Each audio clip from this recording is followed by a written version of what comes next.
दोस्तों नमस्कार। बिहार की राजनीति में एक तरह से तूफान आ गया है जब से सी वोटर का सर्वे आया है।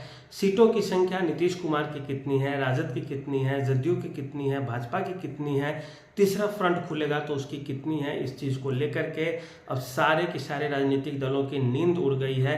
अभी हम एक एक करके इन सारी चीज़ों को समझेंगे। सबसे पहले बात करते हैं, अभी जो सर्वे आया है उसके आधार पे जो सबसे बड़ी पार्टी दिख रही है सीटों के हिसाब से वो भाजपा है, जिसके पास 75 से 80 सीटें आती हुई दिख रही है। दूसरे स्थान पे राजद है, राजद को भी लगभग 65-70 के आसपास सीटें आती हुई दिख रही है। तीसरे नंबर पे नीतीश कुमार है, जिनको मुश्किल से 30 से 35 सीटें आती हुई दिख रही है। लोक जनशक्ति पार्टी को भी 17-18 सीटें आती हुई दिख रही है। और जो तीसरा फ्रंट खुला है प्रशांत किशोर का, सारे विश्लेषक इस चीज़ को मान रहे हैं कि वो अभी जहाँ पे खड़े हैं वहाँ पे वे आराम से 25 से 35 सीटें वो भी जीत सकते हैं। सबसे बड़ी बात है कि आखिर जदयू की इतनी बुरी स्थिति क्यों हुई या कितना सीट कम क्यों दिखाया जा रहा है। सबसे बड़ी बात है कि जो नाराज़गी चल रही है सरकार से, जो तरह तरह के मुद्दे उठ रहे हैं बिहार में, वह सबसे ज़्यादा डैमेज इस चीज़ को करेगा वो है नीतीश कुमार की party Janata Dal United. Janata Dal United को इसलिए परेशानी हो रही है क्योंकि जितने भी सरकार विरोधी विचार हैं, जितने भी सरकार विरोधी एजेंडे हैं, सारे के सारे उन्हीं के नामों पे थोपे जा रहे हैं और इस चीज़ का प्रचार प्रसार किया जा रहा है कि नीतीश कुमार अब बिहार के लिए फिट नहीं बैठते हैं। इस चीज़ का प्रचार प्रसार किया जा रहा है। जैसे नीतीश कुमार रामलीला में गए थे तो तीर छोड़ने की जगह धनुष ही छोड़ दिए थे। उस चीज़ को लिए लड़की वाले कुछ बयान दिए हैं माननीय मुख्यमंत्री ने, कुछ उल्टा सीधा, जिसके लिए एक के लिए उन्होंने माफ़ी भी मांगी थी कि वापस लेते हैं बयान हम। लेकिन जो चीज़ें एक बार चल जाती है मीडिया में या लोगों की नज़र में, वो कम होने का नाम नहीं लेती। यही कारण है कि सरकार के प्रति जो नाराज़गी है उसका असर अब जदयू के वोट बैंक पे दिख रहा है। सीधे सीधे 50% लोगों ने बिहार में कहा है कि हम मुख्यमंत्री को, नीतीश कुमार जी को मुख्यमंत्री के रूप में नहीं देखना चाहते हैं, उनको पसंद नहीं करते हैं। 22% लोगों ने कहा है कि हम मुख्यमंत्री को पसंद नहीं करते हैं लेकिन हमारे पास कोई ऑप्शन नहीं है, जिस कारण हम आखिर मुख्यमंत्री को सपोर्ट कर देते हैं लेकिन उनसे हम खुश नहीं हैं। 22% लोगों का ऐसा कहना है। 25% लोगों का कहना है कि हम न तो खुश हैं, बहुत खुश भी नहीं है, बहुत नाराज़ भी नहीं है। हाँ, हमें मुख्यमंत्री का चेहरा स्वीकार है, ठीक ठाक है, सारी चीज़ें एज इट इज़ है। तो इससे अब आप देखें तो एक तरह से वर्तमान में जो सरकार है जदयू भाजपा की, उसकी नींद हराम हो गई है कि आखिर इतना खराब जो सर्वे है, इतना खराब प्रदर्शन होगा तो सरकार कैसे बनेगी, एक बड़ा सवाल होगा। वहीं यदि जन सुराज वाले और राजद वाले यदि मिल जाते हैं तो ऐसी स्थिति में सरकार ये दोनों मिलकर भी बना सकते हैं। लेकिन प्रशांत किशोर ने अभी कुछ कहने से बच रहे हैं। प्रशांत किशोर ने तो सीधे कहा, कोई भी पार्टी कहती है कि हम पूरा जीत रहे हैं सीट, हम चुनाव जीत जाएंगे। वही पीके का भी बयान है कि हम अकेले लड़ेंगे, पूरा सीट जीतेंगे। राजद का भी कहना वही है। लेकिन कांग्रेस ने भी एक नया सर्वे कराया है, जिस सर्वे में बताया जा रहा है कि यदि कांग्रेस और राजद दोनों अच्छे से चुनाव लड़े, वामपंथी पार्टियां अच्छे से चुनाव लड़े, तो कांग्रेस और राजद दोनों मिलकर चुनाव जीत रही है बिहार में। और इसी कारण कांग्रेस ने अपने कृष्णा लावारू को राज्य का प्रभारी बना करके भेजा है। कांग्रेस में जो अंदर की कला है, जैसे अखिलेश सिंह का गुट, पप्पू यादव का गुट, कन्हैया कुमार का गुट, इन सब चीज़ों को एक साथ समेट करके चला जाए और ऐसे में टिकट बंटवारे के समय इस चीज़ का ध्यान रखा जाए जिससे राजद और कांग्रेस मजबूती से लड़े।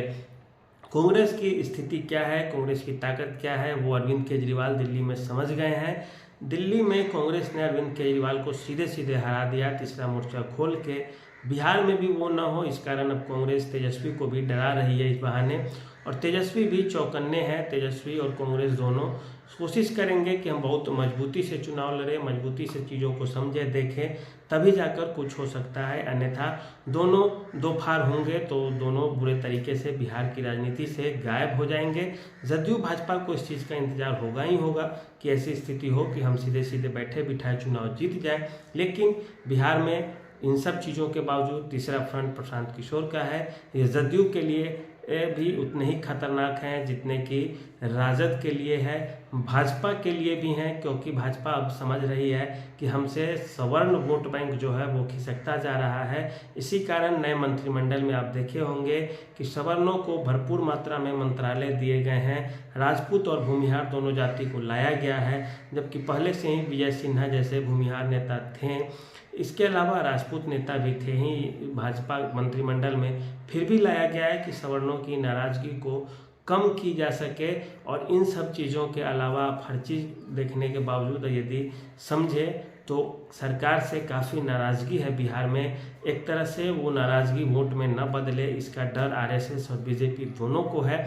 और भाजपा चाहती है कि हम अपने नाम पे, हम अपने बहाने आरएसएस के मार्फत से सवर्ण वोट बैंक, सवर्णों की जो राजनीति है उसको अपने पाले में करें, ताकि किसी तरह से गिरते पड़ते नीतीश कुमार की सरकार को बचाया जा सके। लेकिन यह होता हुआ अभी वर्तमान में तो नहीं ही दिख रहा है। चुनाव नज़दीक आने पे स्थितियां क्या बनेंगी ये मेन मायने रखेगा, लेकिन अभी तक जो स्थिति है उसमें ऐसा कुछ नहीं दिख रहा है। ये जरूर है कि तीसरे मोर्चे की तरफ यदि भाजपा के कुछ वोटर भागें, जदयू के कुछ वोटर भागे, तो ऐसे में सीधे सीधे जदयू भाजपा हार जाएगी। तेजस्वी का भी बुरा हाल हो जाएगा, क्योंकि मुस्लिम वोट बैंक खिसक जाएगा उनसे। मुसलमानों का रुझान चूंकि जनसुराज की ओर हो रहा है, अगर स्थिति ऐसी ही रही, मुसलमान जाते हुए दिखें, तो सवर्ण भी उसी तेजी से जनसुराज की ओर शिफ्ट कर जाएंगे। राजद ने प्रशांत किशोर पांडे कह करके ब्राह्मणों को जनसुराज के पाले में जाने पर एक तरह से प्रेरित कर दिया या मजबूर भी कर दिया है। यदि आरएसएस ब्राह्मणों को मनाने में सफल नहीं रहती है बिहार में, तो वो सवर्ण राजनीति का केंद्र बन जाएगा जनसुराज, जहाँ पे मुसलमान भी होंगे, सवर्ण भी होंगे, दलित तबके भी होंगे, क्योंकि उनके अध्यक्ष ही दलित हैं। बाकी पार्टियों में दलितों का इतना अच्छा प्रतिनिधित्व नहीं है।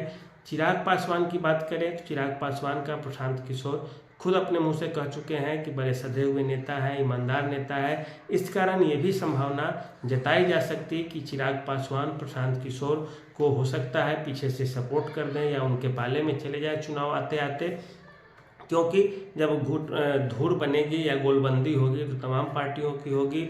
और इधर से जो लोजपा या लोजपा रामविलास हैं और जीतन मांझी हैं, उनकी तरफ से आखिर जितनी सीटों की मांग की जा रही है उसको यदि पूरा नहीं किया जाता तो ये पार्टियां टूटने की संभावना रहेगी और भाजपा क्या ज़्यादा सीटों पे चुनाव लड़ पाएगी, जदयू को मना लेगी, ये भी एक बड़ा सवाल होगा। और कुल मिला के देखें तो ये जो दोनों सर्वे हैं या जो तमाम स्थितियां बन रही है वह जदयू भाजपा के लिए बिहार में चुनावी वर्ष में सही नहीं है।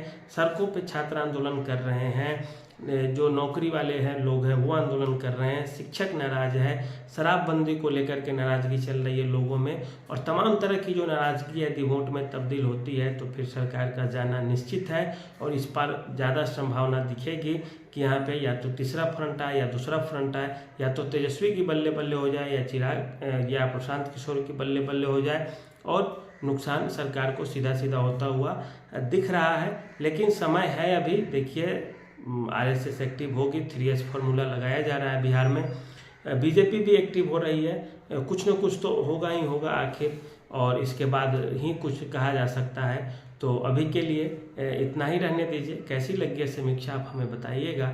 धन्यवाद, नमस्कार।